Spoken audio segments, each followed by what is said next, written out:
مجالس اور ہماری محافل کے پوسٹر کو یہ کہہ دیا جاتا ہے شہزادہ امن. میں نے ہمیشہ پوری دنیا کے منبر میں کہا ہے یہ غیر شیعہ جملہ ہے, یہ دشمن کا لفظ ہے. شہزادہ امن سرکار امام حسن مجتبیٰ کو کوئی مکتب تشیع کا کوئی بھی شخص نہ کہے. یہ دشمن کی کتابوں سے نکلا ہوا لفظ ہے کہ یہ امن کا شہزادہ تھا. یہ امن چاہتا تھا صرف اس لیے تاکہ توہین حسین ابن علی کی جائے. یہ امن چاہتا تھا, وہ جنگ چاہتے تھے. یہ شہزادہ امن تھا, یہ امن چاہتے تھے. حسین حسن کے دور میں ہوتے تو وہی کرتے جو حسن نے کیا. حسن حسین کے دور میں ہوتے تو وہی کرتے جو حسین نے کیا. میں لفظ کہنے لگا ہوں کربلا میں, کریم کربلا کے قدموں میں بیٹھ کے قربان بھائی جملہ اہل ادب کے لیے پڑھنے لگا ہوں. فرق حسن اور حسین میں نہیں, فرق معاویہ اور یزید میں تھا.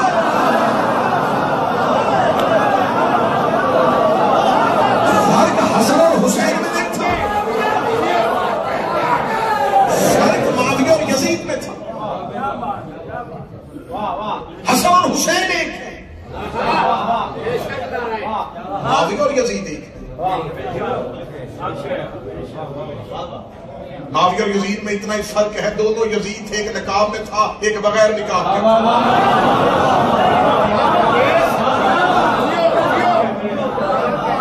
سرکار امام حسن مجتبیٰ کے ساتھ یہ لفظ نہ جچتا ہے نہ سجتا ہے کہ امام حسن مجتبیٰ کو شہزادہ امن کہا جائے. سرکار امام حسن مجتبیٰ نے بالکل وہی کیا جو عین پیغمبر تھا. مجھے سرکار امام حسن کی سیرت نہیں سمانے حیات نہیں, کیونکہ وقت مختصر ہے اور ہم چاہتے ہیں کہ مختصر وقت میں تفصیلی گفتگو ہو سکے. یہ وہ کریم ہے کہ ایک دن رسالت امام مدینے کی مسجد منبر ہے اور امام حسن کا بچپن ہے. اور یہ میں جو لفظ بچپن کہوں گا یا میں اکثر منبر سے کہا کرتا ہوں کہ ہم یہ کہتے ہیں کہ 15 رمضان کو آئے تھے, 3 شعبان کو آئے تھے, 13 رجب کو آئے تھے. نہیں, یہ 15 رمضان کو نظر آئے تھے.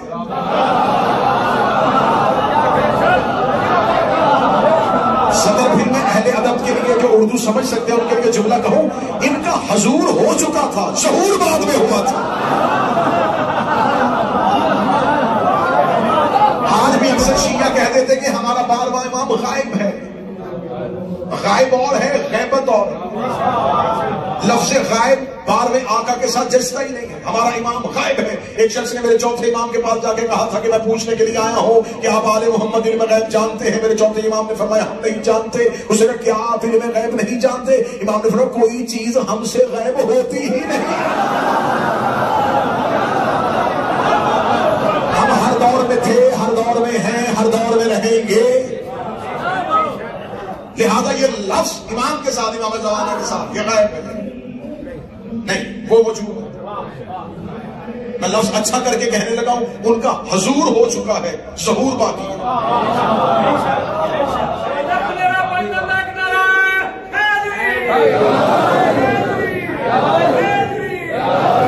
ان کا حضور ہو چکا ہے, ان کا ظہور باقی ہے. لہذا 13 رجب, 15 رمضان, 3 شعبان. 13 رجب آئے نہیں, 13 رجب نظر آئے. آج ملک پاکستان کے منبر پہ یہ بات کہی جا رہی ہے کہ ان کے ساتھ لفظ ولادت کہے, ظہور کہے, نزول کہے. لفظ ولادت, ظہور, نزول ان کے ناموں کے ساتھ جچتا ہی نہیں. نزول کہتے ہیں کسی چیز کا بلندی سے پستی کی طرف آنا. یہ پستی کی طرف جائیں تو یہ اعلیٰ نہیں رہتے. ولادت لفظ ان کے ساتھ جچتا نہیں, نزول ان کے لیے کہہ نہیں سکتے. پھر میں نے تو مولا کریم کربلا کی بارگاہ سے خیرات مانگے یہی جملہ کہا کرتا ہوں, جب یہ دنیا کو اپنی اذن زیارت عطا کر دیں اس لمحے کو ان کا آنا کہتے ہیں, جب وہ اذن واپس لے لیں اس لمحے کو ان کا جانا کہتے ہیں. مدینے کی مسجد تھی, کائنات کے رسول منبر پہ تھے اور سرکار امام حسن مجتبیٰ مجمع میں تشریف فرما تھے. لفظ سنیے گا, صرف ایک واقعہ ہے, اسی سے امام حسن پڑھے. رسالت امام خطبہ دے رہے تھے اور صحابہ کی کثیر تعداد کائنات کے سب سے بڑے نبی سے خطبہ سن رہی تھی. امام حسن بالکل منبر کے قریب بیٹھے, صحابہ کی نظر امام حسن پہ گئی. امام حسن کی حالت کیا ہے کہ امام حسن میرے شہنشاہ نے اپنی گھوڑی کے نیچے اپنے ہاتھ کو رکھا ہوا ہے اور آسمان کی طرف دیکھ رہے ہیں. مسلسل ٹکٹکی ہے آسمان کی طرف. اب کوئی شخص منبر پہ, میں یہاں گفتگو کر رہا ہوں, وہ دائیں بائیں دیکھے لیکن بات قبول ہے, اور کوئی شخص چھت کو دیکھنا شروع کر دے تو تو ہمیشہ بھی ساتھ والا بندہ کہے گا ادھر دیکھ، کیونکہ ہر بندہ متوجہ ہو جائے گا۔ امام حسن ممبر کے ادھر ادھر دیکھ، آسمان کی طرف دیکھ۔ پہلے دائیں والے صحابی نے دیکھا، بائیں والے نے دیکھا، پچھلے نے اور دیکھا، اب پورے مجمع کی نگاہیں ہیں حسن۔ تاریخیں کہتی ہیں کہ ظاہری حیات طیبہ ہے 7 سال، اور رسول منبر پہ دیکھ رہے ہیں کہ صحابہ حسن کو دیکھ رہے ہیں۔ رسول بھی چاہتے تھے کہ سارے ہی دیکھیں، بالکل ایسے ہی جیسے رسول نے سجدے سے تب تک سر نہیں اٹھایا جب تک سب کو نہیں پتا چلا کہ حسین بیٹھے۔ میں منفرد انداز میں امام حسن پڑھوں گا، تاریخی اعتبار سے نہیں کہ کچھ احباب کہیں گے شاید میں صلح پڑھوں گا، شاید میں کوئی اور چیز پڑھوں گا، میں اچھوتا اور منفرد امام حسن سنانے لگا۔ نگاہیں ہیں امام حسن میں پورے مجمع کی، جب پورا مجمع امام حسن کی طرف متوجہ ہو گیا اور ہر کسی نے امام حسن کو دیکھنا شروع کر دیا، رسول نے دیکھا کہ اب کوئی بھی صحابی ایسا نہیں جس کی آنکھوں نے حسن کی زیارت نہ کر لی۔ رسالت امام نے خطبہ روک دیا، خطبہ روک کے رسول نے صحابہ کی طرف دیکھا، مجھے کیوں نہیں دیکھ رہے؟ پہلے قربان بھائی سارے مجمع کو حسن کی طرف متوجہ کیا، امام حسن کی نظریں آسمان پہ رہی۔ جب رسول نے دیکھا کہ سب نے دیکھ لیا، اب رسالت امام نے تقریر روکی، خطبہ روک کے مجمع سے کہا کیوں دیکھ رہے ہیں ادھر، میری طرف کیوں نہیں دیکھ رہے؟ بالکل سامنے سے ایک صحابی اٹھا، اس کا یا رسول اللہ، حسن کو کہیں آپ کے چہرے کی طرف دیکھیں۔ رسول نے جان بوجھ کے اس صحابی سے یہ سوال کروایا کہ یہ اعتراض کرے، یا رسول اللہ فرزند رسول مسلسل آسمان کی طرف دیکھ رہے ہیں۔ اب یہاں پر جملہ ہے جہاں پر مجھے حسن پڑھنا ہے۔ رسالت امام نے کہا کیا ہوا؟ یا رسول اللہ حسن آسمان کی طرف دیکھ رہے ہیں۔ فرمایا ان الحسن، بے شک حسن آسمان کی طرف دیکھ نہیں رہا، لوح محفوظ کا ملاحظہ کر رہا۔ نہ یہاں جملہ سننا، بے شک حسن لوح محفوظ کا مطالعہ نہیں، ملاحظہ کر رہا ہے۔ حسن لوح محفوظ کا ملاحظہ کر رہا ہے۔ صحابہ نے کہا یا رسول اللہ مجھے بتائیں کہ حسن لوح محفوظ کی طرف چہرہ کر کے کیا دیکھ رہا ہے؟ اتنا جملہ کہنا تھا، رسول کے چہرے پہ تبسم آیا۔ رسول نے مسکرا کے فرمایا تمہیں نہیں پتا کہ خدا نے قرآن میں کہا ہے کہ میرا محمد تب تک بولتا نہیں جب تک میں حکم نہ کر دوں، اور جو خدا حکم کرتا ہے وہ لوح پہ لکھا جاتا ہے، اور لوح سے محمد کی آنکھیں پڑتی ہیں۔ جو محمد زبان سے پڑھ رہا تھا حسن آنکھوں سے دیکھ رہا۔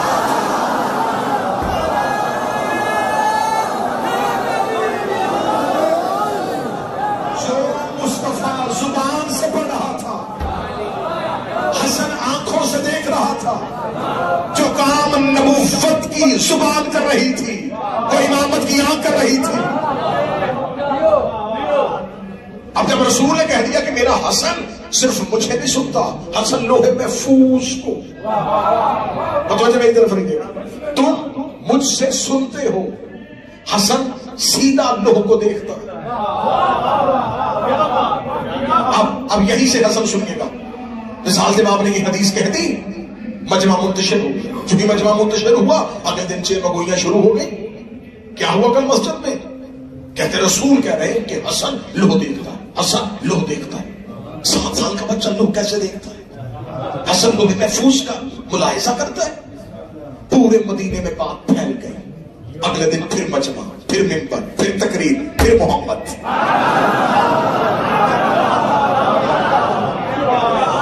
وہی مجمع سید، وہی مجمع، پھر وہی مدینہ، پھر وہی منبر، پھر وہی محمد۔ اب آج مجمع تھا، حسن نہیں تھا۔ تھوڑی دیر بعد صفوں کو چیرتا ہوا حسن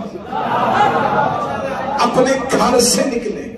اور یہ میں جملہ ہمیشہ منبر پہ کہا کرتا ہوں کہ بعض لوگ کہتے ہیں کہ صرف مولا علی ہی اللہ کے گھر میں آئے، علی کا ہر بیٹا اللہ کے گھر میں آیا۔ میں نے کربلا میں بیٹھ کے کریم کربلا کے سردار میں جملہ کہا ہے، اور مجمع نے صرف سر ہلایا ہے۔ میں جملے کی تائید پہ دلیل دینے لگا ہوں۔ میں نے کہا صرف علی نہیں، علی کا ہر بیٹا اللہ کے گھر میں آیا ہے، کیونکہ علی کا گھر مسجد میں نہیں تھا، مسجد علی کے گھر میں تھی۔ اس نے کہا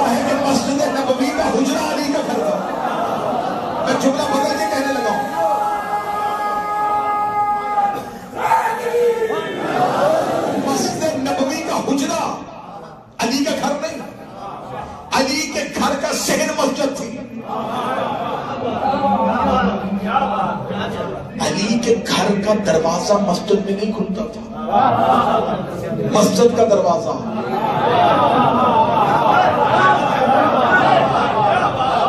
علی کے گھر میں کھلتا تھا۔ جاؤ جا کے علماء سے تصدیق کروا دینا کہ جب خدا کے حکم سے سارے دروازے بند ہوئے تھے اور علی کا دروازہ کھلا رہا تھا، حکم ہوا تھا پروردگار کا سب کے دروازے بند ہو گئے سوائے علی کے۔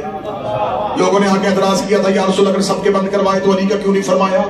فرمایا علی کا گھر بھی ایسے ہی پاک ہے جیسے مسجد کا صحن پاک ہے، علی کے گھر کا دروازہ نہیں بند ہوگا۔ یہ جملہ میں نے نہیں سنا تھا، یہ جملہ آپ نے پاکستان میں اپنے اپنے ملکوں میں سنا ہوا ہے۔ جاؤ جا کے علماء سے تصدیق کروانا کہ مولا امیر المومنین کا جو گھر کا دروازہ مسجد کے اندر کھلتا تھا وہ دروازہ دائیں دیوار پہ تھا، بائیں دیوار پہ تھا، یا مسجد کے مرکزی دروازے پہ تھا۔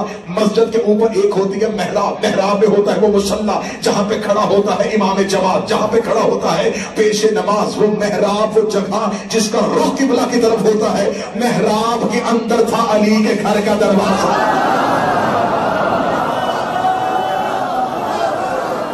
مسجد نبوی کی محراب کے اندر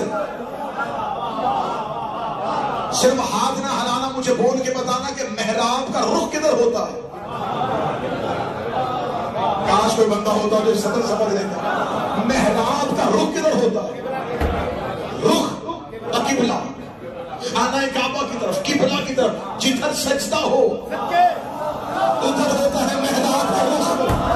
مسجد نبوی کے محراب کے اندر تھا علی کے گھر کا دروازہ۔ رسول پڑھاتے تھے مسجد میں نماز، خدا چاہتا یہ تھا کہ کعبے اور محراب کے درمیان علی کا گھر ہو، تاکہ محمد زندگی میں بھی بتا دے کہ اللہ علی کے وسیلے کے بغیر محمد کی نماز ہی نہیں ہے۔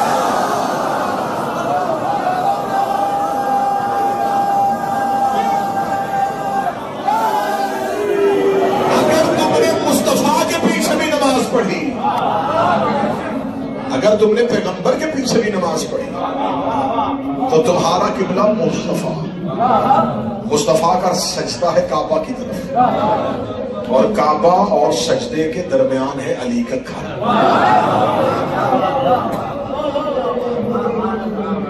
سجدہ تھا لا الہ الا اللہ کا، پڑھاتا تھا محمد رسول اللہ، درمیان میں تھا علی بن ولی اللہ۔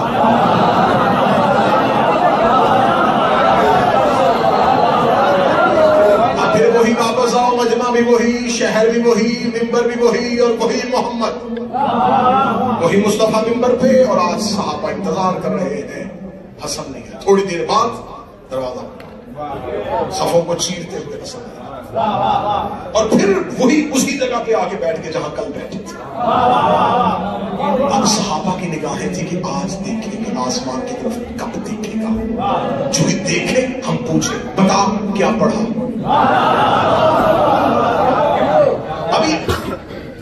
اب اس کو جلال الدین سیوطی نے بھی لکھا کہ جو ہی امام حسن آ کے بیٹھے، تھوڑی دیر کے بعد مسجد کے مرکزی دروازے سے ایک سفید بالش بزرگ، جس کے چہرے پہ نورانیت، جس کے چہرے میں وجاہت، سفید لباس، سفید امامہ، خوبصورت ترین چہرہ، وہ مسجد کے اندر داخل ہوا۔ لوگوں کی نظریں تھی پیغمبر پہ، وہ ادھر سے آئے، ان کی خوشبو نے لوگوں کو پیچھے دیکھنے میں مجبور کیا۔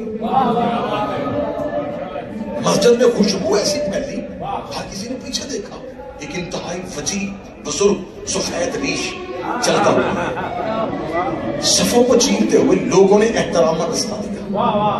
وہ چلتے چلتے پیغمبر کے سامنے آئے، انہوں نے مصطفیٰ کو سلام کیا، خطبہ دیتے ہوئے مصطفیٰ نے گفتگو کو روکا، ان کو حسن کی طرف متوجہ کیا۔ حسن اپنی جگہ سے اٹھا، 7 سال کے امام نے اس بزرگ کی انگلی کو پکڑا،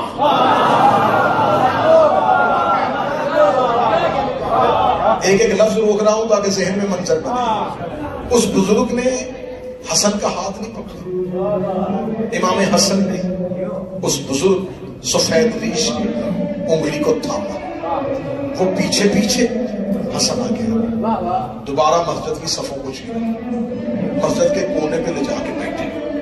حسن بیٹھ کے اور انہوں نے اپنے زانو طے کیے جیسے لائق شاگرد استاد کے سامنے بیٹھتا.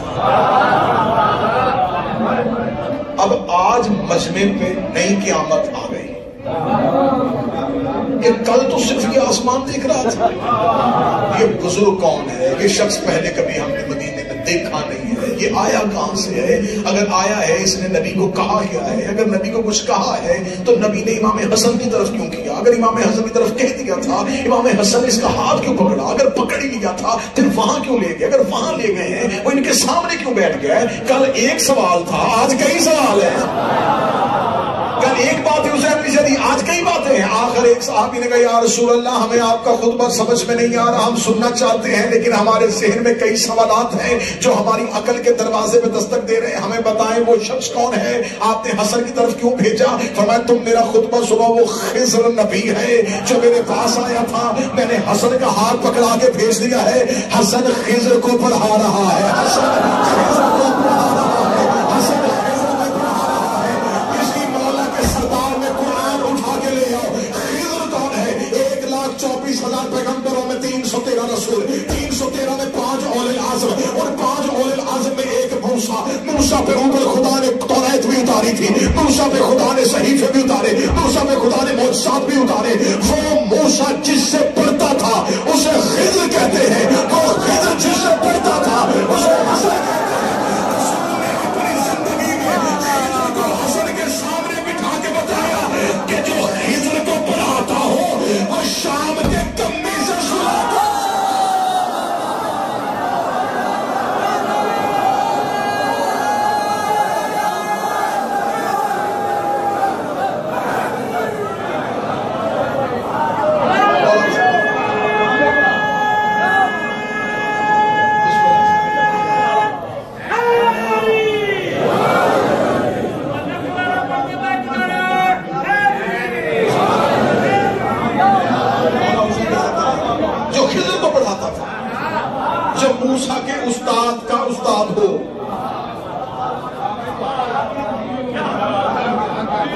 نبی نے 7 سال کے حسن کی یہ واقعہ نہیں تھا, یہ امام حسن کی غدیر تھی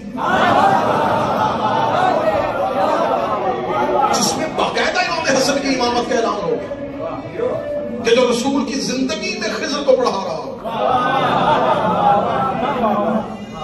اب یہاں پر یہ لفظ نہیں صلح کر لی تھی, صلح نہیں. امام حسن کے پاس کون تھے, لوگ کون تھے؟ جاؤ جا کے تاریخیں اٹھا کے دیکھو کہ امامت کے ساتھ ہر دور میں ہوا کیا. امام خود مدائن میں ہے, لشکر مسکن میں پہنچا ہوا ہے, 12,000 کا لشکر ہے, اور امام کہہ کے بھیج کہ قیس بن سعد بن عبادہ یہ لشکر کا امیر ہو. عبید اللہ ابن عباس کو سلاری دی. عبید اللہ ابن عباس اگر مارا جائے تو قیس بن سعد اگر مارا جائے تو سعید ابن قیس یہ لشکر کے امیر ہو.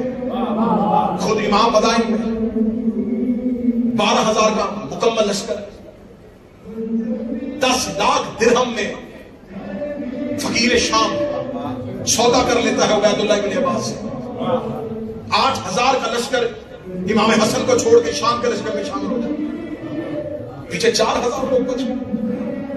ان 4,000 میں بھی پھر پھوٹ ڈال دی جاتی ہے کہ تم حسن کو چھوڑ دو, اور جو امام کے قریب مدائن میں موجود ہے وہ اپنے وقت کے امام پہ تلواریں کھینچے ہوئے. اس حالت میں امام نے صلح نہیں کی. اس حالت میں تقاضا امامت یہ تھا کہ اب وہ قلم سے کفر کو بے نقاب کرے.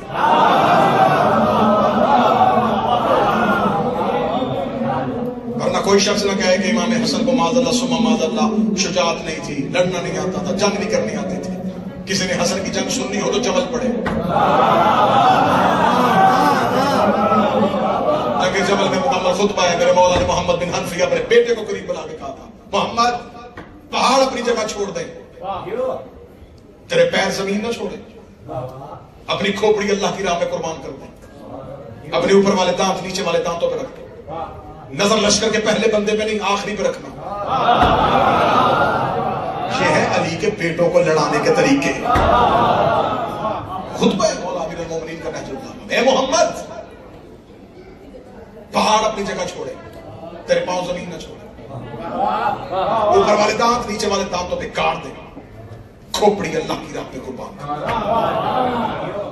نظر لشکر کے آخری شخص پہ، جا حملہ کر اور اونٹنی کی ٹانگیں کاٹ۔ جی محمد بڑھے، سامنے سے تیروں کی بچھاڑ آئی، محمد نے گھوڑا روکا، واپس کر، واپس آئے امیر المومنین نے، پھر اپنا گھوڑا دوڑایا، محمد کے قریب گئے، کاندھے میں تبکی دی، گھبرا نہیں، حملہ کر، گھوڑے کی ٹانگیں کاٹ۔ امیر المومنین نے دوبارہ کہا، محمد میں پھر جرأت آئی کہ بابا نے حکم دیا، محمد پھر دوڑے، آگے سے پھر تیروں کی بارش، اب محمد ہٹے نہیں، اب محمد نے صرف گردن کو جھکایا تاکہ تیر اوپر سے گزرے، ادھر محمد کا سر جھکا کہ قریب سے بجلی کسی تیزی سے تو گھوڑے سوار نکلا، محمد نے پیچھے مڑ کے دیکھا، علی کی والے واپس آ جا، حسن چلا گیا ہے، واپس آ جاؤ، حسن چلا گیا ہے، واپس آ جاؤ، حسن چلا گیا ہے۔ کتابیں کہتی ہیں کہ وہ 80,000 کا لشکر، وہ سامنے تیروں کی بوچھاڑ اور تیروں کی بارش جسے دیکھ کے محمد بن حنفیہ نے اپنے گھوڑے کے سموں کو روک دیا تھا۔ محمد بن حنفیہ جب گھوڑے کو واپس لے کے آئے تو علی نے کہا تھا حسن چلا گیا ہے، جب محمد واپس آئے تو حسن علی کے قریب کھڑے تھے،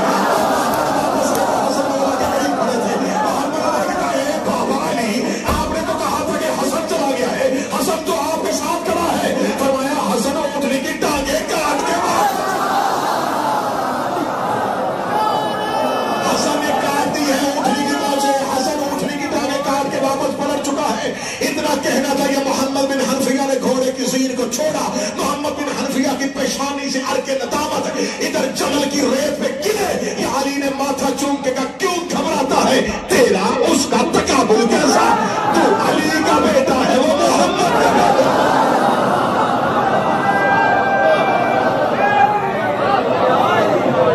تو علی کا بیٹا ہے، وہ محمد کا بیٹا۔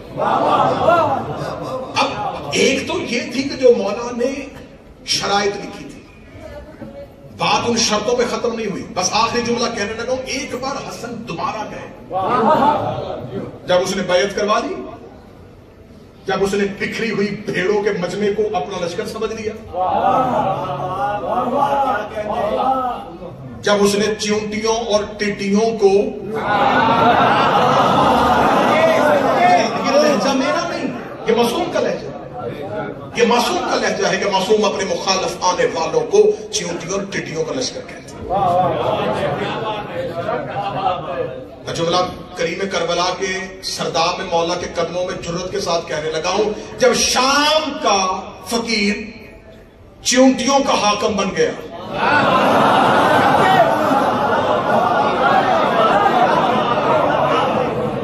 اس وقت امام حسن نے کہا کہ اب میں جاؤں، اب جو میرے شہنشاہ گئے ہیں، اب جب پہلا قدم رکھا ہے نا اس کے دربار میں تو سر پہ رسول والا امامہ،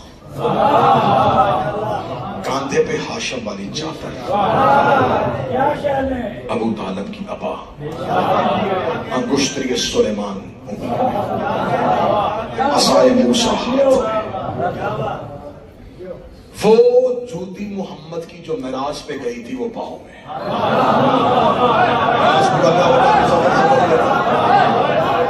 اب میری مجبوری ہے، بے شک ماحول جشن ہے لیکن گھر تو حسین کا ہے،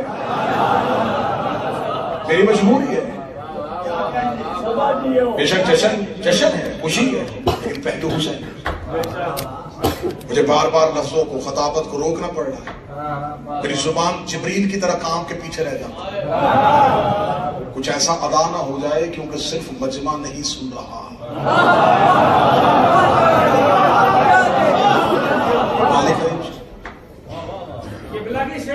امام زمانہ کی صحت و سلامتی کے لیے بلندر صلوات، اللہم صلی اللہ علیہ وسلم۔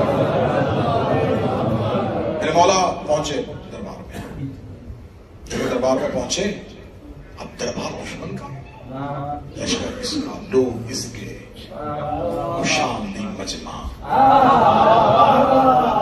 خوشامدیوں میں گھرا ہوا بیٹھا تھا ابو سفیان کا بیٹا، یا وہاں پہنچ گیا ابو طالب کا بیٹا،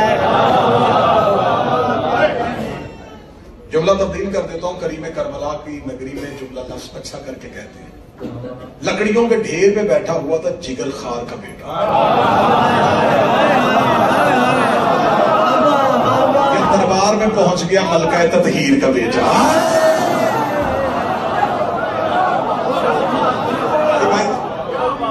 میرے مولا دربار خوش آمدیوں کا ہمیشہ جی مجمع،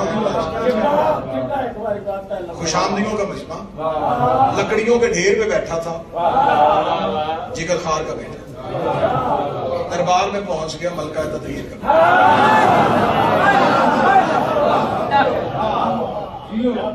تخت پہ بیٹھا ہوا تھا مکے کے سب سے بڑے چور کا بیٹا، دربار میں پہنچ گیا بستر محمد پہ سونے والے کا بیٹا۔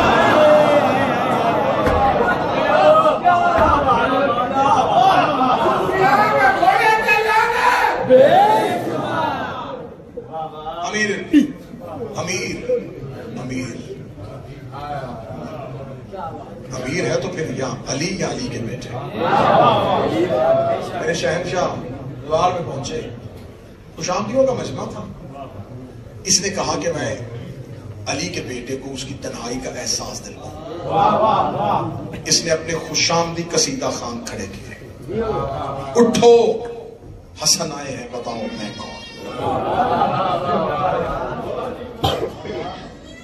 درباروں میں بادشاہوں کا یہ طریقہ کار ہوتا تھا کہ جب بھی کوئی خاص مہمان آتا تھا تو اس کے سامنے بادشاہوں کی فضیلت پڑھی جاتی تھی۔ اسے قصیدہ خوانوں سے کہا کہ دیکھو آج کتنی نصیب کی بات ہے، فرزند رسول آئے ہیں، کچھ ان کو میرے بارے میں بتاؤ، فخر و مباحات بیان کرو۔ کوئی ادھر سے اٹھا اس کی تعریف، اس کے باپ کی تعریف، اس کے دادا کی تعریف، کوئی ادھر سے اٹھا کوئی ادھر سے اٹھا، حسن مطمئن رہے۔ جب ساری تعریفیں ختم ہوئی تو امام حسن اپنی جگہ سے اٹھے۔ امام حسن نے کہا کہ تجھ جیسے کے سامنے فخر و مباحات بیان کرنا بھی ہماری توہین۔ مولا حسین اس میں بالکل آخری جملے 2 یا 3 منٹ بعد میں جشن تمام ہو جائے گا، اس نیت کے ساتھ سننا کہ جس کا جشن سن رہے ہو، جس کی خوشی میں خوش ہو رہے ہو، یہ اس کریم کا امام ہے۔ ایک لمحے کے لیے سوچو تو رونگٹے کھڑے ہو جائے کہ بالکل آج ایسے ہی یہاں بیٹھ کے امام حسن پڑھا جا رہا ہے جیسے ذہن عباس میں حسین پڑھا جاتا ہے، جیسے حرم عباس میں حسین پڑھے تو عباس کو اچھا لگتا ہے کیونکہ اس کے مالک کا تذکرہ ہو رہا ہے۔ آج سب سے بڑے مالک کے سامنے اس کے امام، اس کے برادر اکبر حسن مصطفیٰ کا تذکرہ، مشکل سے مشکل، ناممکن سے ناممکن دعا جھولی پہ لاؤ۔ میں امام حسن کا لفظ پڑھنے لگا ہوں، اسی میں گفتگو تمام ہوگی۔ اگلے سال تک میرا کریم امام وہ نواز دے گا جو تم سوچ رہے ہو۔ بھائی صاحب امام حسن مصطفیٰ مولا صحت دے، مکمل زندگی دے، اور اسی طرح ماتمی حلقے کی زینت بنے رہے۔ یوں درمیان میں کھڑے ہو کے میرے کریم امام نے فرمایا تجھ سے فخر و مباحات کرنا ہماری توہین ہے، تیرا ہم سے تقابل نہیں، لیکن شاید یہ مجمع سننا چاہتا ہے کہ ہم کون ہیں، تو پھر سن لو میں صفا کا بیٹا ہوں، میں مروہ کا بیٹا ہوں، میں نسل اسماعیل۔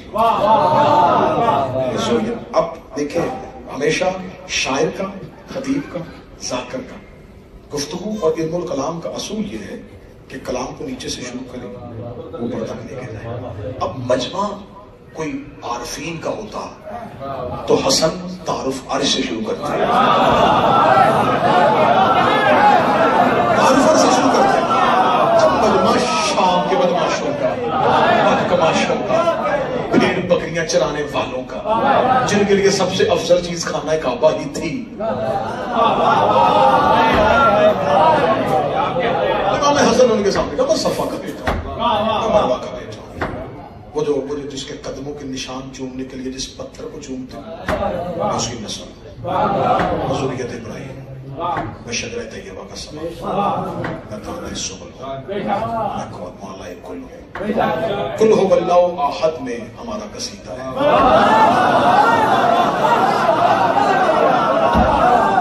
سورہ رحمان ہمارے گھر کی شان ہے. اگلا لفظ ہے میرے مولا کا کریم کربلا کی نگری میں مولا کے قدموں میں بیٹھ کے. سورہ آل عمران میں ہمارا شجرہ ہے.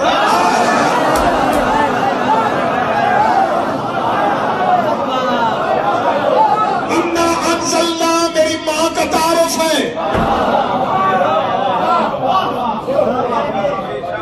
والعصر میرے باپ کی پہچان ہے. رام حسن مسکرا کے کہنے کہ تم نے اپنے سامنے اپنے مجمع کے سامنے بتایا، مجمع بھی تیرا تھا، قصیدہ خان بھی تیرے تھے، اور انہوں نے بتایا تیرا باپ کون تھا، تیرا دادا کون تھا. پھر سن، میں حسن کون ہوں؟ میں علی کا بیٹا ہوں، میں مصطفیٰ کا بیٹا ہوں، میں ابو طالب کا بیٹا ہوں، میں ہاشم کا بیٹا ہوں، میں حجاب الحمد کا بیٹا ہوں، میں حجاب العزت کا بیٹا ہوں، میں حجاب الجبروت کا بیٹا ہوں، میں حجاب الحشمت کا بیٹا ہوں، میں حجاب الرحمیت کا بیٹا ہوں. حسن تعارف کرواتے جا رہے تھے، قدم بڑھاتے جا رہے تھے، تعارف کرواتے جا رہے تھے، قدم بڑھاتے جا رہے تھے. جو ہی 7 قدم کے مقابلے پہ مولا حسن گئے، مولا حسن کا پھر سن، یوسف کو کنویں سے ہم نے نکالا تھا، ابراہیم کی آنکھوں کو اشارہ ہم نے کیا تھا، آدم کی توبہ قبول ہمارے اسماء الحسنی کے ساتھ ہوئی تھی، نوح کا سفینہ نجات پہ ہم لے کے آئے تھے. اس کے چہرے پہ موت کی زردی آتی گئی اور حسن قدم بڑھاتے گئے. امام حسن اس کے سامنے چلے گئے اور جا کے کہا کہ پھر سن اور اپنے مجمع کو بتا، شافی محشر ہم ہیں، سلسبیل ہمارے ہاتھ میں ہے،